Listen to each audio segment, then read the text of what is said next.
We love Italian stuff here in the UK, the food, the cars, the wine, the coffee, and of course, the boats. But this Azimut 53 faces stiff domestic competition. Fairline, Princess and Sunseeker all build really good boats in this sector. So in this review, I'm going to find out how this Alberto Mancini designed Flybridge stacks up by, of course, having a full tour of the decks and interior, poking around the engine room and seeing what it's like to drive out on the water. I'm Jack Haines, welcome to YachtBuyer.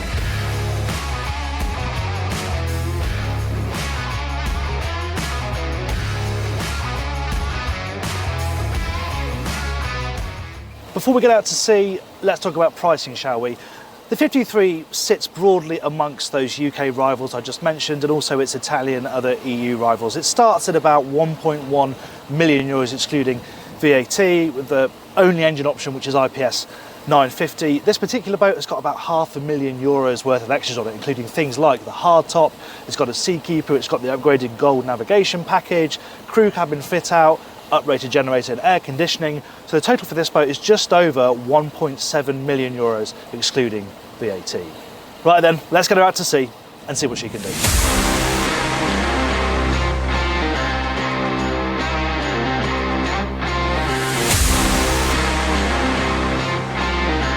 We'll start down here at the lower helm, and what I note immediately is how quiet it is. And you come to expect that from an IPS boat, but it still stands out that we're cruising at 25 knots now and the engines really are very hushed. It's very comfortable to talk to either people around the saloon and not have to raise your voice. And it's not flat calm either. There's a little bit of chop and you're not having to talk over the sound of the hull running over the waves either. It's a very sort of smooth, serene experience from down here at the lower helm.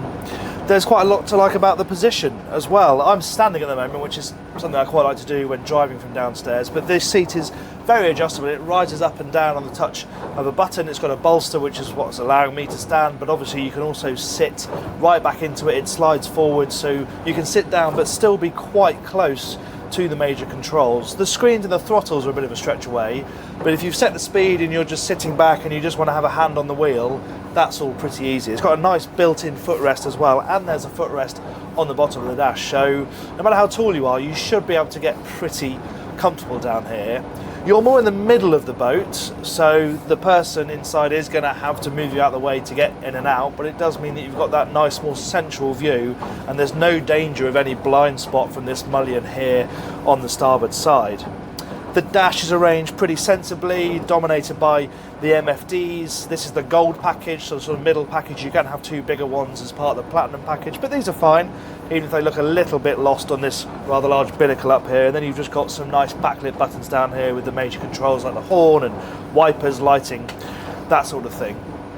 The fly in the ointment down here though is ventilation. Yes, this boat can be fitted with air conditioning, but up here at the helm there is no natural ventilation, which A means it gets pretty hot in here, and it also means that you've got no way of communicating with your crew. And there are boats in this class that have got side windows, there are boats that have got side doors.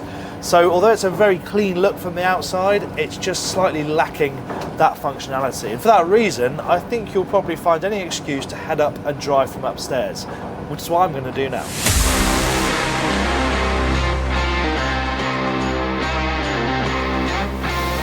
Ah yes, no issue with ventilation up here, of course. The other thing I really like is this driving position.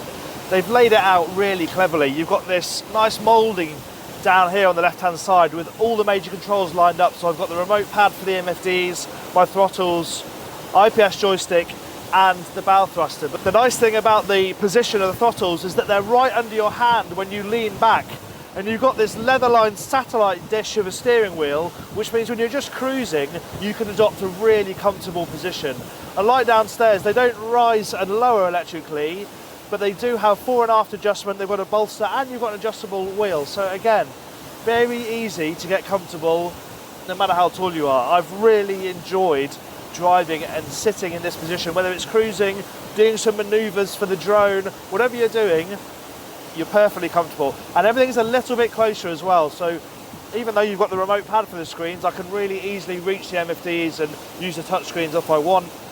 I could do with a little bit more storage. There's a cup holder, there's a shallow tray, but for lots of loose items you haven't really got much.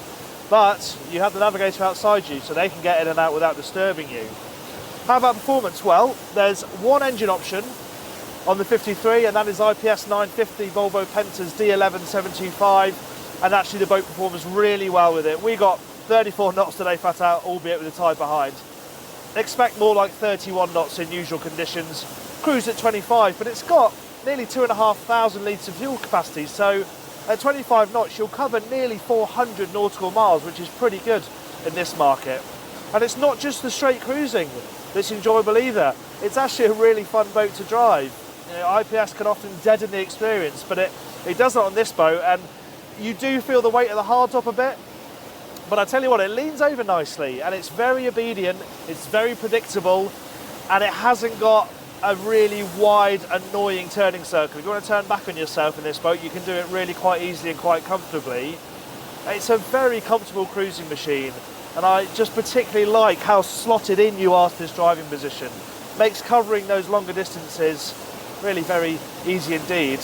Haven't had much of a chance to test the hull. Anything we've come across here in the Saloon, it's really dealt with without much fuss. It's not the sort of hull that's going to hammer through things at full speed. You've got to be careful with the throttles, but if you drive sensibly, the ride is soft, it deals with everything we throw at it. Very impressive all-round cruising machine. That's enough of the driving experience then. Let's pull up and I can give you a closer look at the decks and interior.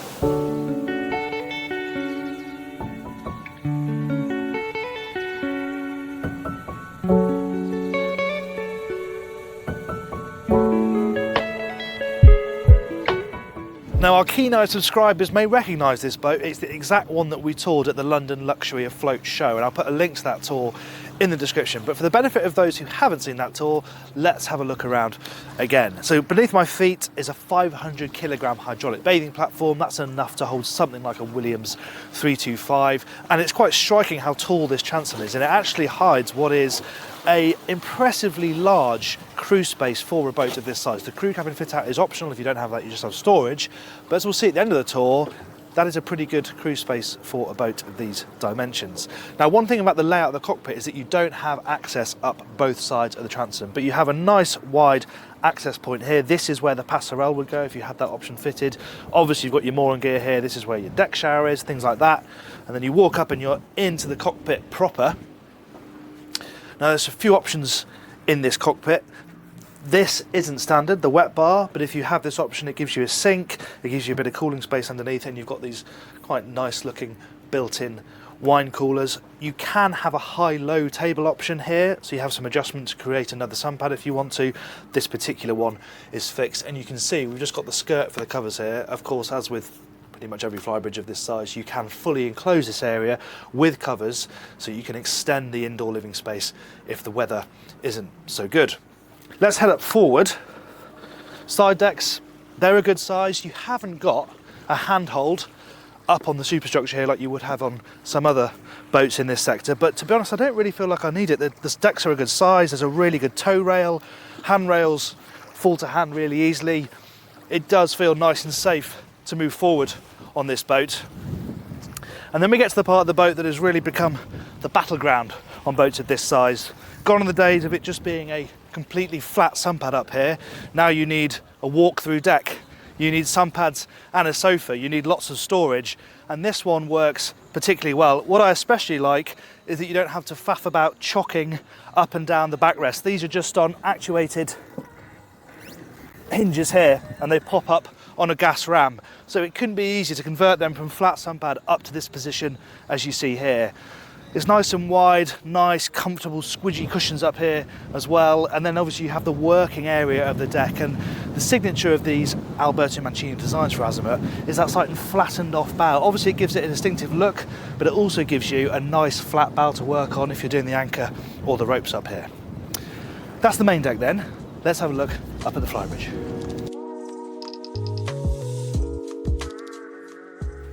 Up to the top deck then, and the first thing to point out is that quite obviously this particular boat has got the hardtop, which is a cost option. There were 3 different types of coverage you can have up here. There's a manual bimini, there's an electro-hydraulic bimini as well that works in a similar way, but it goes up and down at the touch of a button. And then there's this. The most expensive option, possibly not the most aesthetically pleasing option, but the versatility is really good. As you can see, the sunlight is pouring down at the moment, but if you want some shade, the weather turns, it's literally a one-touch operation, and that canvas roof peels forward and closes up. So it's certainly the easiest and most versatile option, and of course you get nice lighting here as well. So if you're going to spend a lot of time up top at night, then that could make a bit of a difference. What else? Well, the aft end is really concentrated on seating, and there is a lot of very comfortable seating. The table is fixed, it doesn't open out, it doesn't go up and down. As an option you can have an adjustable table, but it does mean these people on this end aren't really served by the table, though there is space to put some chairs this side if you want to have more people sitting around the table to dine. And of course that may call the wet bar into action, and it's a good size, it feels extremely high quality. There's a real solidity to the size of this lid, the finish, this rail here, it's all properly done. The grill is an option, nicely placed next to the sink, so it should be easy enough to clean everything straight into the sink there. Of course you've got ice maker fridge options down here as well. All you need really to serve your guests up here.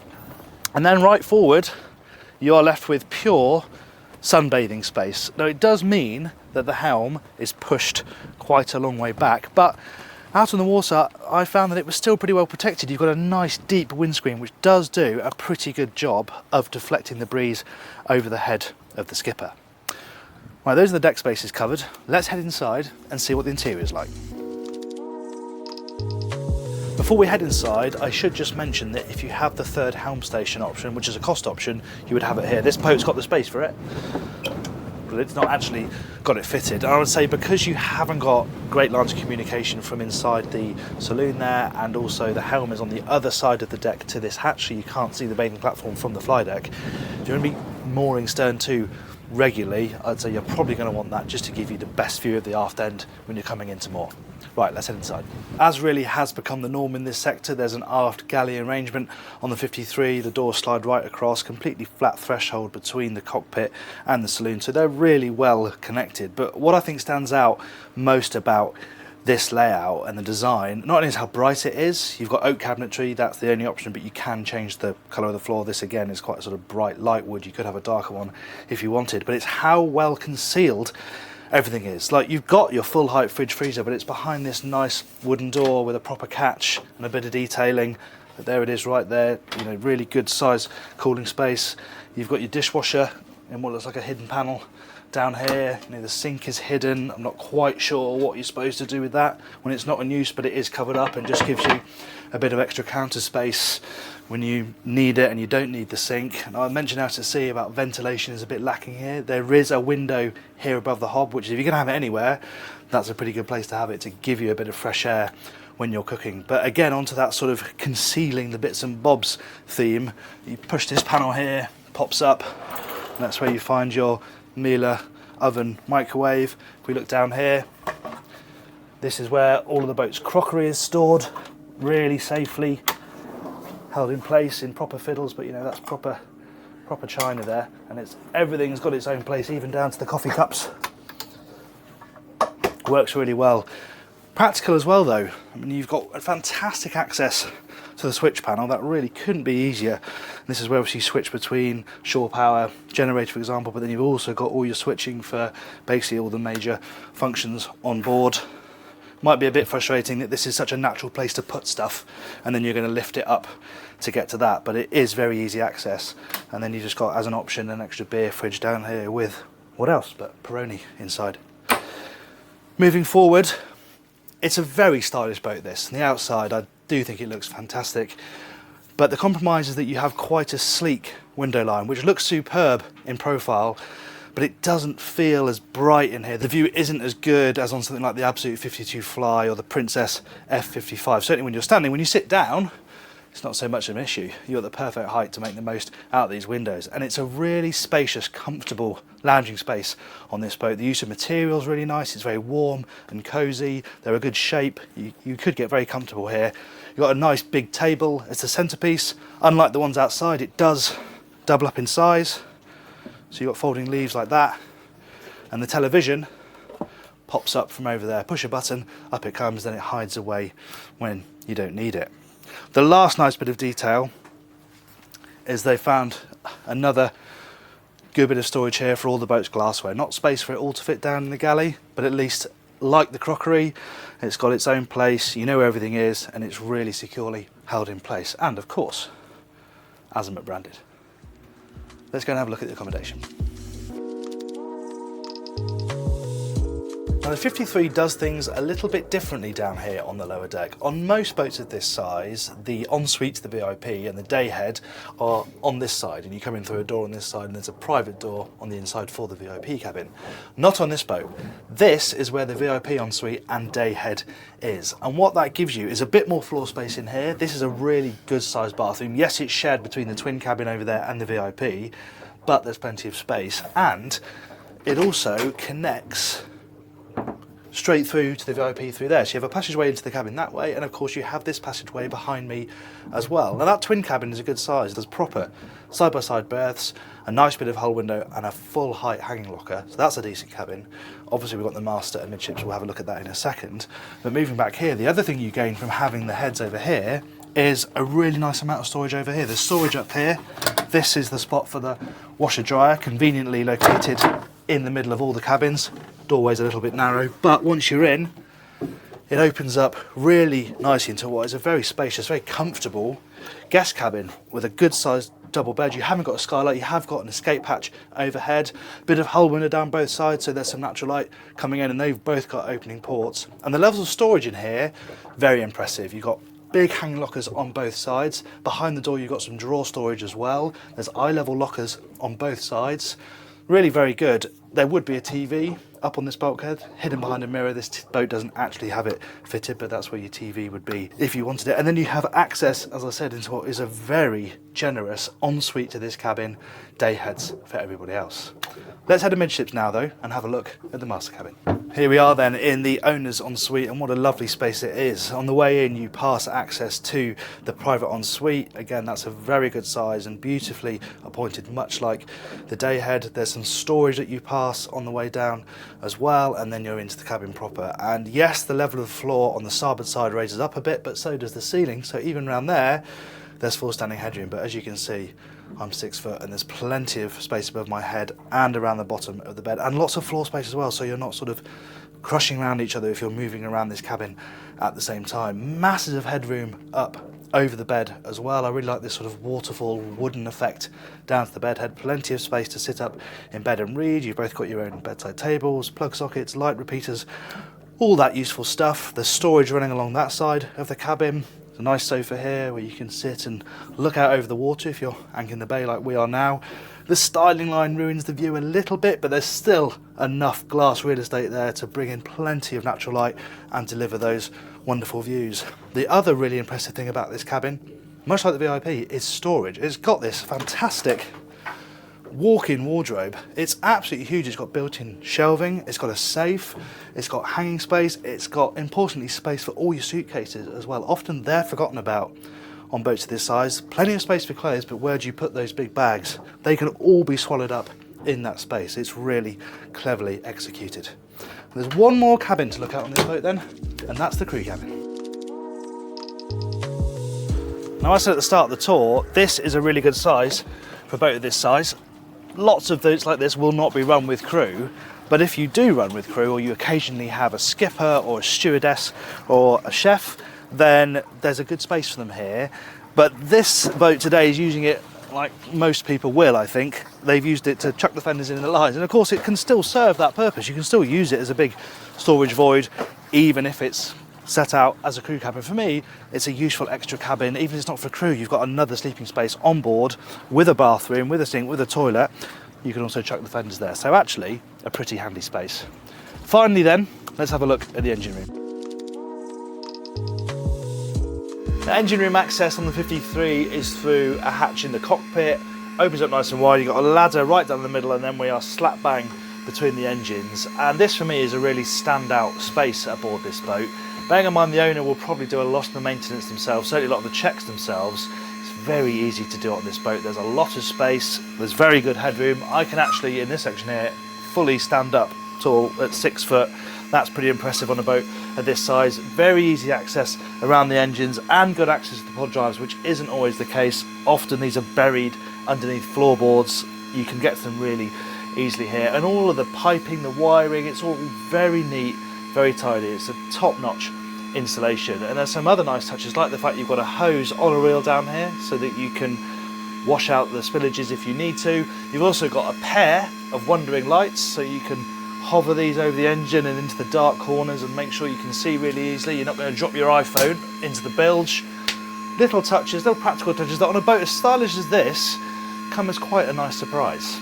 The Seakeeper, if chosen as an option, is mounted between the engines here, and we have really felt the benefit of it today. I know they are very expensive options, eye-wateringly expensive, but we spent a lot of time in not a very calm anchorage on a boat of this size with a hard top. It would have been a fair bit more uncomfortable without that thing doing the business down here in the engine room. Anyway, let's get these things fired up and head back to base.